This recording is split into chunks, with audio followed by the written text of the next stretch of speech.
Well, hello. Okay, this is Dr. Amigues. Give me 1 second to start the Instagram, and then we are on soon. maybe not. Will it not work? Okay, finally. Okay, so this is Dr. Isabelle Amigues, your friendly rheumatologist from Unabridged MD. And today we have a really cool question of what is MPO vasculitis? And I'm going to try to make it so that we all understand, because this is actually a question that even residents and fellows have a lot of issues to figure out, okay? So the first thing is, well, let me give you a case. As you know, I love cases, right? So a man, 40 years old, is coming with some fever, with some weight loss, with some joint pain that's inflammatory. So several places that have pain, and that also has a rash. And he's lost a lot of energy in the last couple of months. And when you look, you see that he has some kidney abnormalities and that he has a renal failure, basically.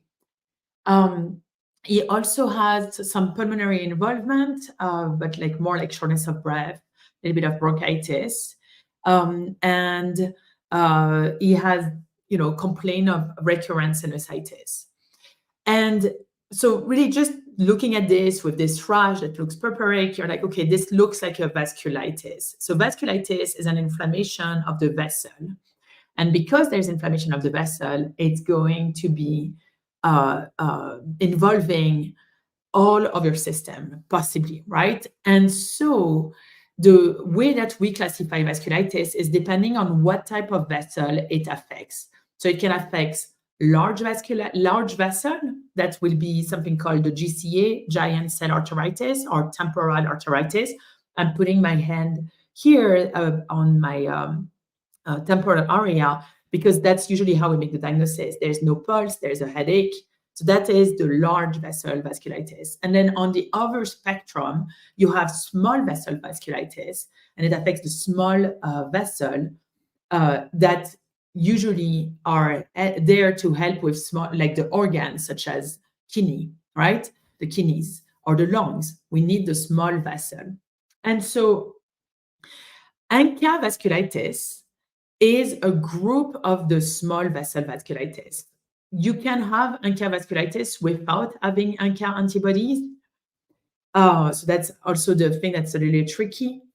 But you, like the main, like if we were to say, okay, this looks more typical, we would say that there is ANCA vasculitis, associated vasculitis. So AAV, ANCA-associated vasculitis, and that's a small vessel vasculitis. Where it's tricky is that there's two types of ANCA. There is the MPO, myeloperoxidase, and then there is the PR3 antibody. And the truth is that when we tell you, and this is the question, right? When we tell you have MPO vasculitis, what we mean by that is that you have an ANCA-associated vasculitis that is MPO. But you could absolutely also have a PR3 ANCA-associated vasculitis, or you can even have a little bit of both MPO and PR3. And so the reason I came a little bit late is that I actually started like doing some research, because I was like, okay, let me, like, I know how to treat ANCA-associated vasculitis, and I know how to present, and am I not remembering something about the MPO versus PR3? And so it's actually like, how you start reading something and then you read more and then you read more and then you read more. Right? This is kind of what happened to me. And so I'm going to just tell you what basically, as a rheumatologist that teaches fellows and residents and medical students, I usually tell them, because I think that you have to always simplify to understand. Yes, it matters what antibody you have. So let's say you have, like, this man could have the same. It could have PR3, it could have MPO vasculitis, it could even have no ANCA, but it's still an ANCA, like it's still something that's looking like ANCA-associated vasculitis, because if you were to do a biopsy of the kidney or a biopsy of the skin, you would see the granuloma formation, okay? So the way it presents is the presentation of ANCA-associated vasculitis. And then you find that you have those antibodies.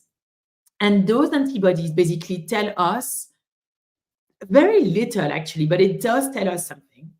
PR3 antibodies, if you have that, you have more chance of having recurrence.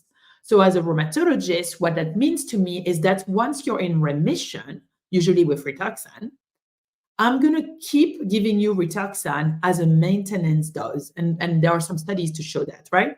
So you have PR3, we treat you, we get you to full remission, and then we maintain. For patients with MPO, ANCA-associated vasculitis, there's more forms. So that's what we found in research. But again, when it comes to you, it doesn't actually matter, right? Like you are, you have what you have, right? And you're unique. When you have the MPO, what we know is that there's more kidney involvement for someone who has MPO. But the truth is that anyone that has the evidence of mesenchymal vasculitis, we're always going to look to see if there is involvement of the kidneys.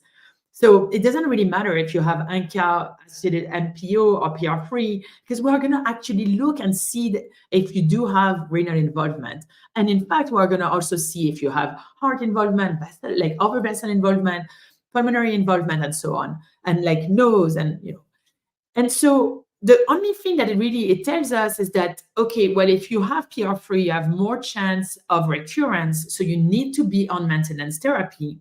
And if you have MPO, we want to make sure that your kidney are not having a compromise, which we would do anyway, right?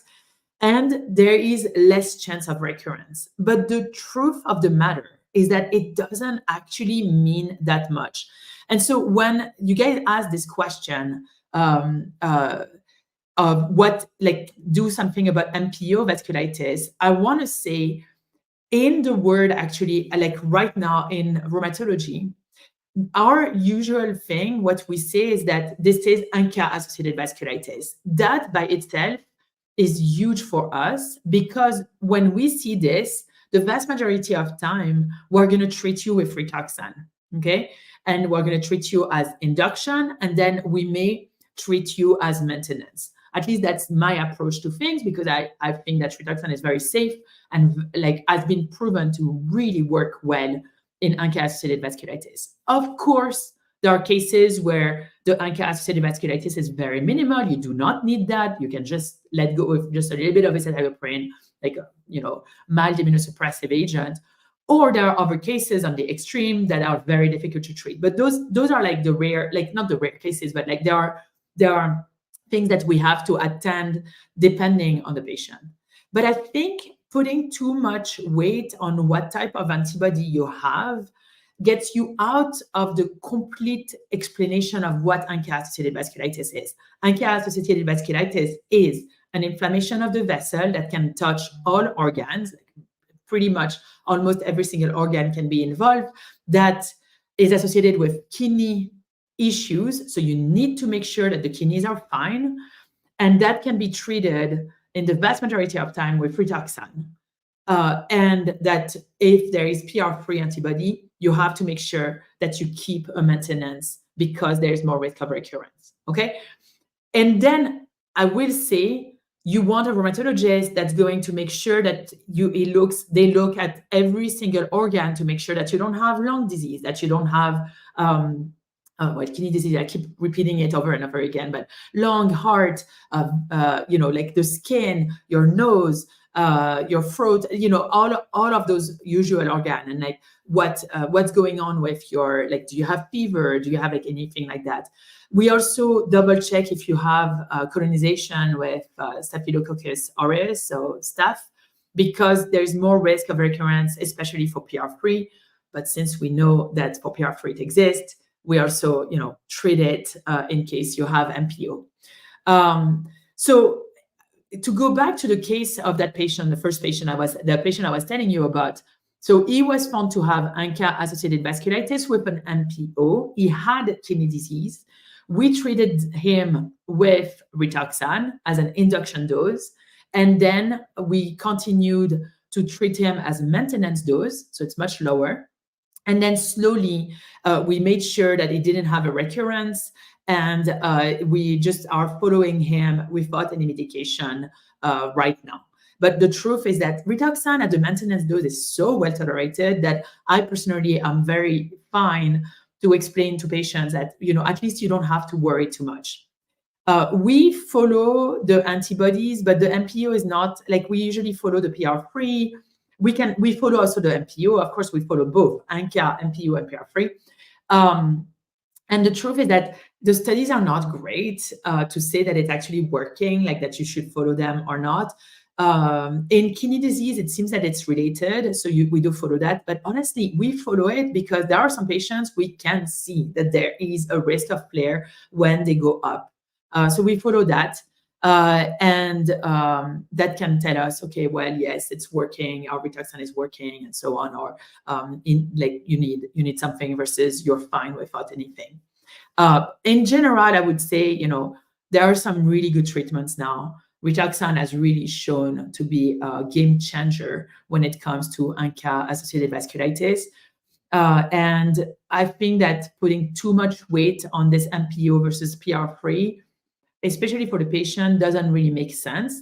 If you actually ask internal medicine docs, they don't really know the difference. And so to me, just see it as ANCA-associated vasculitis with an antibody, and those antibodies are related to where you're coming from and the amount of scarring there is in the kidneys. So the MPO has more scarring of the kidneys, but there's less recurrence. The PR3 has more recurrence, maybe a little bit less fibrosis.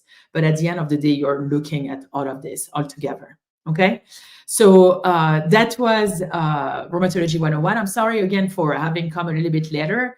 Hi, Rock Dog, such a pleasure to see you. And yes, it's going well. It was the 4th of July, so a lot of festivity here in the US. It was wonderful, so I need a little bit of sleep. Hi, Life with Crohn's disease. I'm so glad you liked the previous episode. And hi, Beauty the Babe. I don't think I've ever seen you out here. If you guys are watching this as a replay, please write #replay. And I will see you next week. And I hope you have a wonderful week until then. Take care, everyone. Bye-bye.